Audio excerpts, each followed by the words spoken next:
И това, че след това ще имате възможност да се срещнете с експерти от Фонд Земеделие към Министерството на земеделието и храните. Нашия първи гост е тук благодарение на приятелите ни от Евротом Сърбия, които са поканили днес представителят на лаборатория Chemical Life Вигонза, Италия, доктор Джанфранко Кадеди. Моля да го приветстваме. Тъй като науката непрекъснато работи в името на това едни от най-съвършените създания на планетата пчелите да се чувстват по-добре, да бъдат запазени, да се размножават и да работят в полза на човека, но и той в тяхна. Затова днес господин доктор Кадеди ще ни представи ново регистрирания ветеринарно-медицински продукт против вариатозата Апи Биохал. Превод в ефир ще може да осъществим благодарение на Виктория Монева. Заповядайте. Благодаря. Аз съм малко аматьор в превода, така че ако има някой, който да ми помага, няма да му се разсърдя, иначе ще се опитам да се справя сама за сега. Okay. First of all, I want to thank very much the organizer for inviting me to this very interesting congress. Искам да благодаря първо на организаторите, че ме поканиха на този много интересен конгрес, събитие, изложение. And it is a third or fourth time for me here in Pleven. За мен това е трети или четвърти път тук в Плевен. And it is really always a pleasure to be here. И винаги е удоволствие за мен да бъда тук. Next time I try to learn some Bulgarian words. Следващия път ще се опитам и аз да говоря няколко български думи. Благодаря. Okay, and just let me introduce myself. I'm Gianfranco Cadetto and I work in a pharmaceutical company in Italy. Да ви се представя първо. Аз се казвам Джанфранко Кадетто, работя в фармацевтичната компания Chemical Life в Италия. And we are 100% oriented to beekeeping. Ние 100% сме ориентирани в пчеларството, в областта на пчеларството. And we produce and sell varroa treatments and feed supplements. Произвеждаме продукти за третиране против вароатоза и също хранителни добавки за пчели. One of the varroa treatments that probably some of you know is Apilivar that is approved in Bulgaria from 2009. Един от продуктите, които може би някои от вас познават вече в България от 2009 година е Apilivar. And today I'd like to introduce you a new varroa treatment that is going to be approved here in Bulgaria. Днес искам да ви представя един нов ветеринарно-медицински продукт против вароатоза, който предстои да бъде регистриран в България. This product the name is Api Bioxal. Неговото име е Апи Биоксал. And it is a varroa treatment based on oxalic acid. Това е продукт, който е на основата на оксална киселина. Okay. This is the Api Bioxal registration status. At the moment it is approved in Italy, in Hungary, in New Zealand, UK, Portugal, Slovenia, Austria, France and Iran. Това са страните, в които вече е регистриран и се използва продукта Апи Биоксал и съответно годините, в които е регистрацията. И от тези години се продава в тези страни от Европейския съюз и не само. And at the moment is under registration in Bulgaria, Germany, Ireland, Norway, Romania and Croatia. And expected time to conclude the the final procedure is around end of March of this year. В момента тече регистрацията в България, Германия, Ирландия, Норвегия, Румъния и Хърватска и като очакваното време да приключи процедурата по регистрация на продукта е края на месец март 2017 година. So around the end of March, April, Apibioxal will be the first varroa treatment based on oxalic acid to be approved in Bulgaria. Апибиоксал ще бъде в първия продукт, който е против вароатоза на основата на оксалова киселина, но първия регистриран продукт. There is a clear increase of use of approved products in all European community. Увеличава се използването на предпочитаме да се увеличи използването на регистрирани продукти срещу вароатоза и се увеличава използването на такива продукти против вароатоза. For sure in increasing professionalization of the beekeeping sector. Възможните причини са повишаване на професионализирането в сектора на пчеларството, т.е. да се използват регистрирани продукти и в професионалното пчеларство, най-вече професионалното пчеларство. So another point probably is that EU authorities are really open to have new product for bees. Регистрационните власти също да използват регистрирани продукти.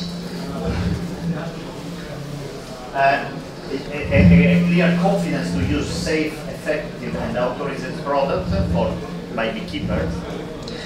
Причина да се използват регистрирани продукти е това, че сте сигурни в употребата, в ефективността и пак в сигурността на самия регистриран продукт, както и в неговата точна доза. Some approved product can avoid some residue problem like the situation of oxalic acid with heavy metals. Един от проблемите на оксаловата киселина, която е генерична, тази, която се използва от лаборатории, са тежките метали, които се съдържат в нея. For sure there is an increasing culture and habit to use medicines approved to cure the bees. И биха искали да се повиши културата и навиците за използване на лекарства за третиране на собствените пчели. There is an increasing respect for consumer. Да се повиши респекта, уважението от самите купувачи, т.е. към регистрираните продукти става въпрос, които са минали през всичките регистрационни органи. And then for sure it is important that national support program that support the purchasing. Важно е, че всички тези регистрирани продукти могат да бъдат подпомагани от европейските програми. So there is a clear tendency regarding oxalic acid preparations that in all the Europe is increasing the number of the member states that register product based on oxalic acid. Повишава се и броя на страните, в които регистрираните продукти на основата на оксалова киселина през 2010 година е била в 3 европейски страни, през 2017 година вече стават 12 страни от Европейския съюз, в които се използва оксалова киселина под формата на регистриран продукт.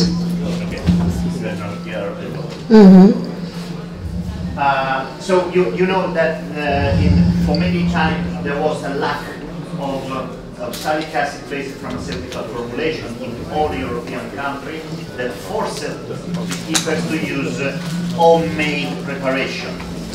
Недостига на продукт с оксалова киселина, който е основан на фармацевтична формула, кара пчеларите да използват субстанции, които са домашно направени. Съвсем формула, която е от тяхно производство. But as you know, the preparation of homemade solution can bring some really problems of wrong preparation of the solution of oxalic acid and the sugar solution, and problem for uncertain quality of oxalic acid. Приготвянето обаче в домашни условия на разтвор на оксалова киселина води до големи рискове и както в сироп, така и в самата захар може да доведе до големи проблеми, когато се приготвя във ваша концентрация и в домашни условия. So the possibility to offer pharmaceutical formulation already dosed and with high quality of the raw material for sure is now solve these problems. Със сигурност, ако има една готова формула, която да бъде сигурна като състав, като дозировка, като начин на приготвяне, ще реши всичките тези проблеми. You know that the oxalic acid normally available on the shops everywhere. В магазините може да намерите оксалова киселина във всякакъв вид и форма, обикновена от лаборатории. Can contain residues of heavy metal like lead and cadmium. Тази оксалова киселина е възможно да съдържа остатъци и количества от тежки метали, като олово и кадмий. Normally, you know, the oxalic acid that you find available on the market is used for removal of rust or bleaching or for marble, no? So all operations that don't require the control of residues of heavy metals. В тази киселина, която съвсем свободно може да купите откъде ли не, могат да се намират всякакви замърсявания, всякакви съставки, които не е желателно да присъстват и могат да попречат на въобще на третирането на пчелите и на използването на киселината. So, for sure, it is possible that oxalic acid available over the market can contain heavy metals inside, like impurity. Оксаловата киселина, която виждате в момента под формата на ето тези чували, то се пише Made in China на тях, може да съдържа и почти със сигурност съдържа остатъчни количества на тежки метали, които няма кой да контролира, така че вие не бихте могли да знаете какво точно съдържа тази оксалова киселина. So this is one of the main reasons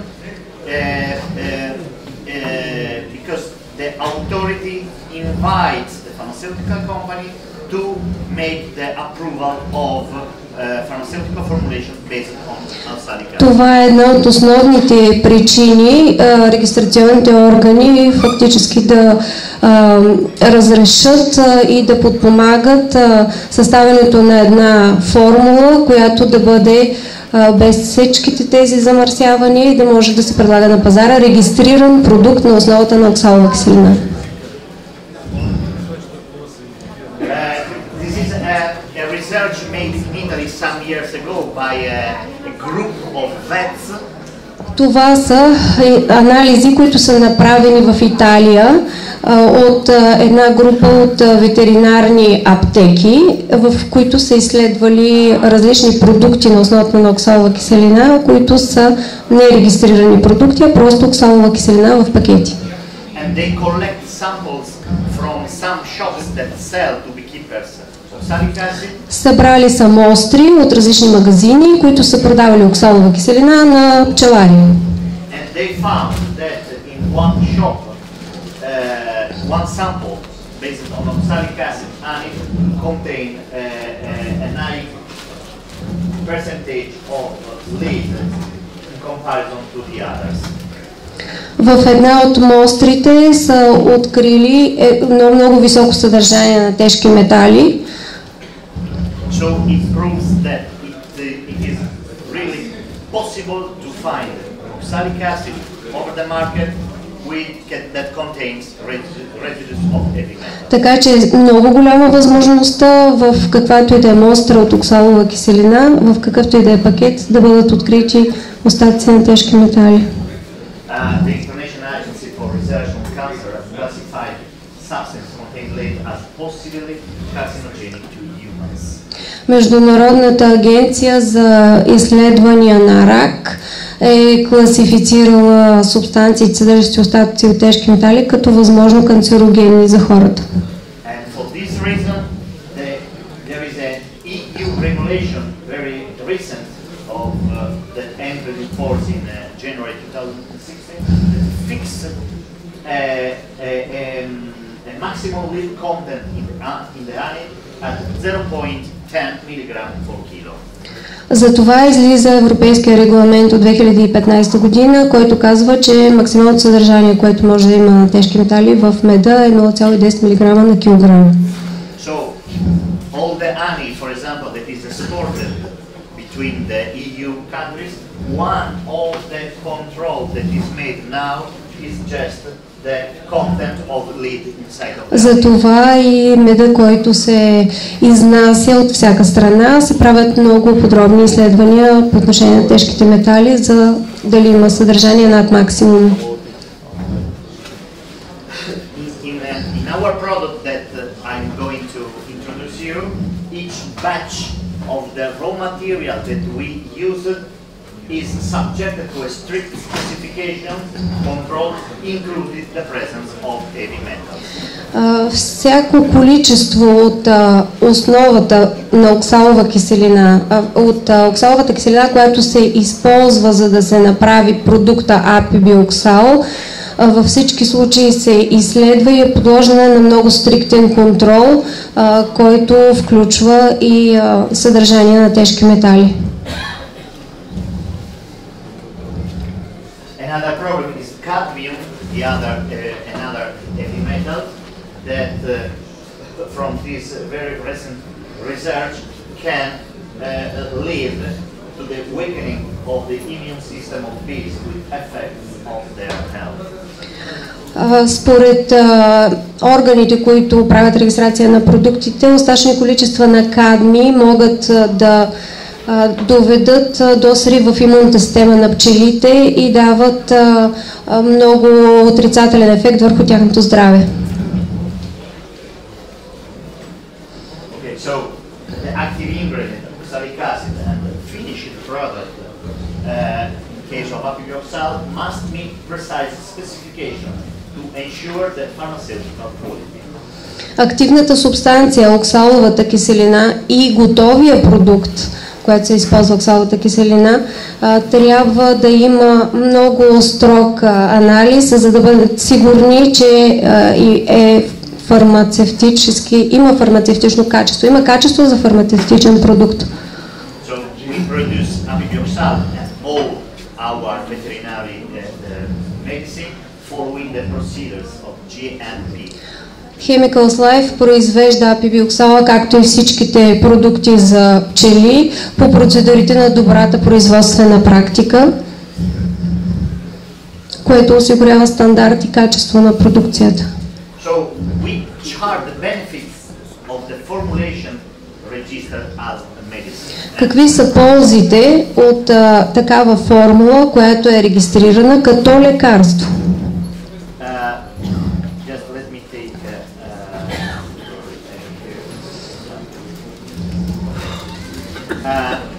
So, in case of apibioxal, packaging are ready dosed for an exact number of hives.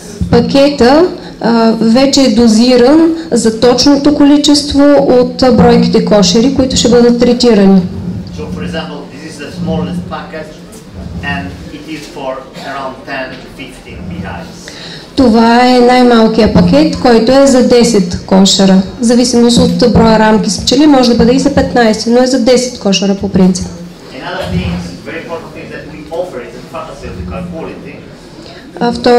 Втората полза, това е фармацевтичното качество.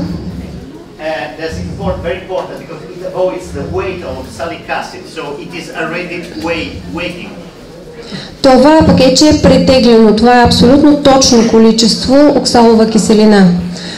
Предпазва ви от риска за грешно претегляне на субстанцията. Предлагаме най-добрата концентрация.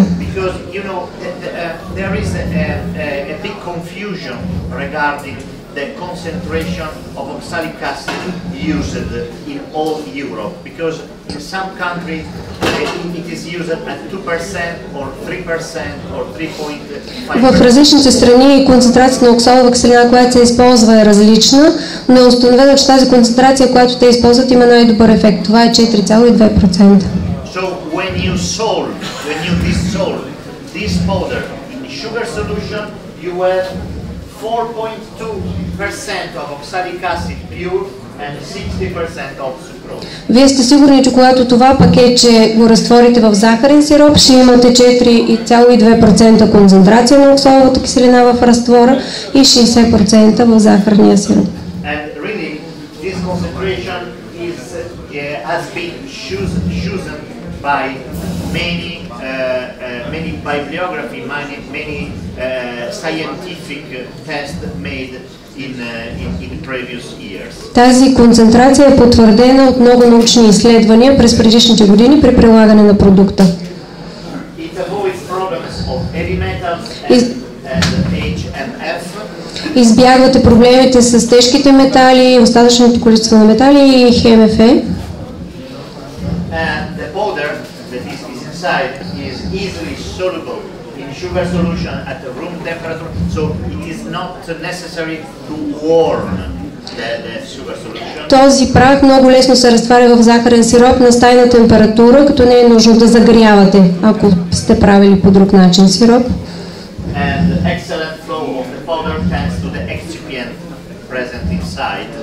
Отлично се разтваря поради всичките добавки, които са сложени в продукта. And very important point that as soon as apibioxal will be approved here in Bulgaria and in other EU countries, is supported by a program for. И немаловажно е това, че след като бъде регистриран, има лиценз за употреба в България, вие ще може да участвате за него за подпомагане в европейските програми. Okay, another problem is HMF of the HMF of oxalic acid ready to use that you can find on the shop. Тази течна оксалова киселина, която намирате в магазините, е възможно да съдържа и количества хидроксиметилфурфуроза.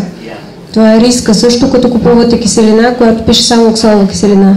The HMF is a dehydration product of the fructose in acid ambient and it is toxic to the bees. Хидроксиметилфурфурола е един продукт на дехидратацията на фруктозата, който е токсичен за пчелите. Okay, so now some focus on apibioxal. Сега ще съсредоточа вниманието ви конкретно върху апибиоксала. You know that oxalic acid is a natural compound present in vegetables, in food in general. Вие знаете, че оксаловата киселина е един от естествените съставки на меда и концентрацията в меда зависи от ресурсите в околната среда. So there is no maximum limit in the amide.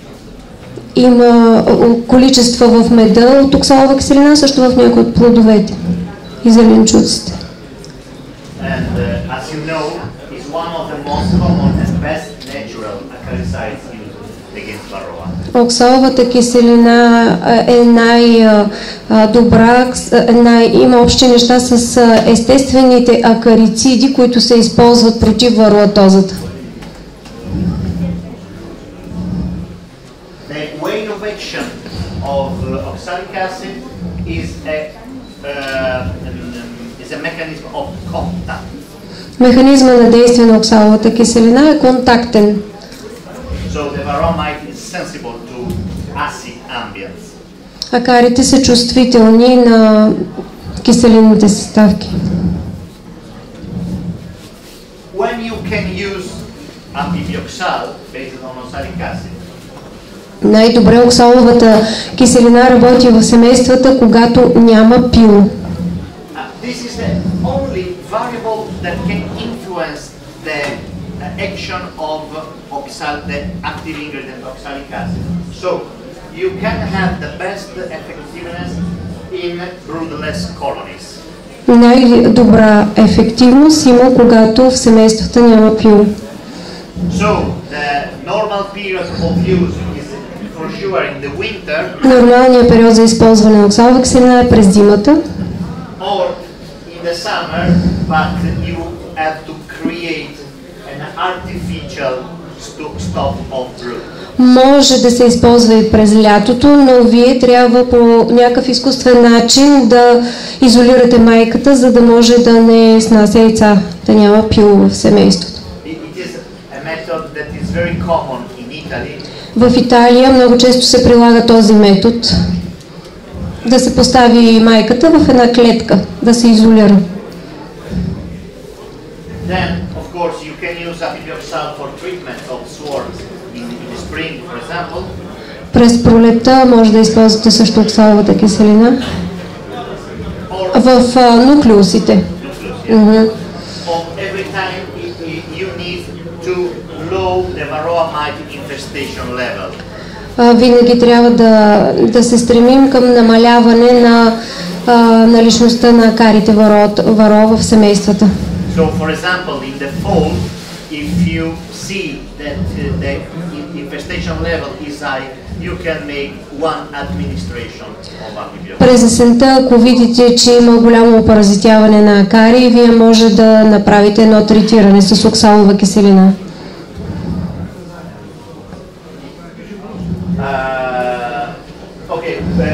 We have available 3 different kind of packages.